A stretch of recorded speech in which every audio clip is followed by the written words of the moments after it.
তো কেমন আছো বন্ধুরা? বাইরে কিন্তু বেশ ঠান্ডা পড়েছে, ঘরেও হালকা ঠান্ডা, মানে এখন আর এসি চালাতে হচ্ছে না, শুধু পাখা চালিয়ে নিলেই রাতে ঘুমানো যাচ্ছে। তো আমি এখন চা আর মুড়ি খেয়ে নিয়েছি, খেয়ে নিয়ে এবার রান্নাঘরে চলে এসেছি, কড়াই বসিয়েও দিয়েছি। কি রান্না করব চলো দেখাই। রাতে রুটি খাওয়ার জন্য শীত পড়েছে, মানে রুটি তো লাগবেই, চলো দেখো। তো দেখো বন্ধুরা, নিয়েছি ফুলকপি, টমেটো, আলু ছোটো ছোটো করে কুচি করে নিয়েছি। আর এখানে হচ্ছে বড় মুসুর ডালগুলো ধুয়ে একটু ভিজিয়ে রেখেছিলাম, আধ ঘন্টা মতন, বেশ করে ধুয়ে রেখেছি। এখানে শুকনো লঙ্কা, কাঁচা লঙ্কা রয়েছে, গোটা গরম মশলা, সাদা জিরে, তেজপাতা। তো চলো এটা দিয়ে একটা সুন্দর নিরামিষ রান্না বানাবো। দেখো আমরা কিন্তু নিরামিষ খাই ঠিকই, কিন্তু আমরা মুসুর ডালটা খাই, আমরা ডালকে কিন্তু নিরামিষ হিসাবে ধরি না। তো বন্ধুরা, প্রথমেই কড়াইয়ের মধ্যে সর্ষের তেল নিয়ে তার মধ্যে দিয়ে দিলাম ফুলকপি। ফুলকপির সাইজটা কীরকম কেটেছি দেখতে পেয়েছো? ছোটো ছোটো কোয়াগুলো নিয়েছি। দিয়ে একটু হলুদ দেবো আর দিয়ে দেবো একটুখানি নুন।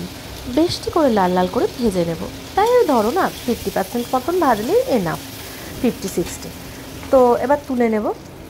তুলে নিয়ে এর মধ্যে ছোট্ট ছোট্ট কুচো করে রাখা আলু রেখেছিলাম, ওই আলুগুলোকে দিয়ে দেবো। আর এই ভাজার সময় আর হলুদ দেবো না, কারণ আগেই অলরেডি তেলের মধ্যে হলুদ আছে, তাই একটু সামান্য নুন দিয়ে দেবো। দিয়ে এটাকেও প্রায় 70% মতন আলুটাকে সেদ্ধ করে নেব।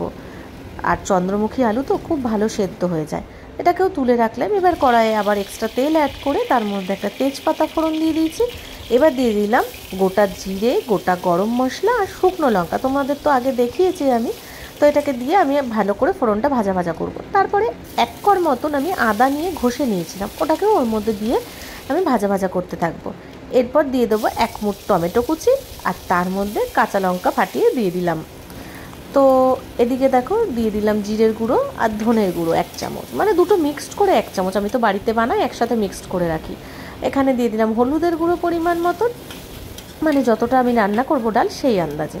এইবার দিয়ে দেবো কাশ্মীরি লঙ্কার গুঁড়ো, ওটাকেও খুব ভালো করে মিক্সড করে নেব, মানে একটু কষিয়ে নেব। জাস্ট কালারটা দেখো, খুব সুন্দর কালার এসছে। ফ্ল্যাশ লাইটে কালার বোঝা যায় না বলে আমি মাঝে সাঝে কিন্তু ফ্ল্যাশ লাইটটা অফ করে দিই।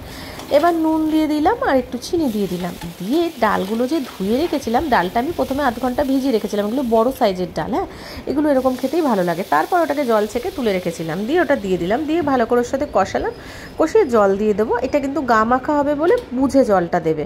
দিয়ে এটাকে ঢাকা চাপা দিয়ে রান্না করতে থাকবো। দেখো ডাল প্রায় এখানে 70% মতন কুক হয়ে গেছে, খুব সুন্দর আরও বড় বড় হয়ে ফুলে উঠেছে। আর ভেজানোতে তো আরও বড় হয়ে গেছিলো। তারপরে এবার আলু ফুলকপি যেগুলো ভেজে রেখেছি না, এর মধ্যে দিয়ে দিলাম। দিয়ে খুব ভালো করে এটাকে মিক্সড করতে থাকবো, আর একদম লো ফ্লেমে ঢাকা চাপা দিয়ে রান্না করতে থাকবো, যাতে বাকি যেটুকুনি বাকি আছে সেটাও সিদ্ধ হয়ে যায়। আর আস্তে আস্তে না কালারটাও সুন্দর বেরিয়ে আসে। ফ্ল্যাশ লাইটে বুঝবে না তোমরা। এরপর আমি 1 চামচ কিন্তু গরম মশলার গুঁড়ো নয়, 1 চামচ দিয়ে দেবো ওই যে মিট মশলার গুঁড়ো। এর জন্য স্বাদটা আলাদা হবে। গরম মশলা তো ফোড়ন দেওয়া আছে। তারপর দিয়ে দিলাম অনেকটা ধনেপাতা কুচি, আর দিয়ে দিলাম ঘি। দিয়ে বেশ করে নাড়াচাড়া করে জাস্ট ঢাকা চাপা দিয়ে রেখে দেবো। মিনিট 5-10 পরে খুললে বন্ধুরা যতটা সুন্দর গন্ধ, তার থেকেও দুর্দান্ত খেতে। রুটি পরোটার সাথে এই নিরামিষ আইটেমটা একদম জমে যাবে, অসাধারণ। ভাতের সাথেও খাওয়া যাবে, সাথে একটু ভেজে নিতে হবে। এবার ফ্ল্যাশ লাইট বন্ধ করে তোমাদের অরিজিনাল কালারটা দেখালাম। অবশ্যই ট্রাই করো, কিন্তু ভালো লাগলে লাইক, কমেন্ট, শেয়ার করতে ভুলো না। টাটা, সবাই খুব ভালো থেকো, আবারও দেখা হচ্ছে।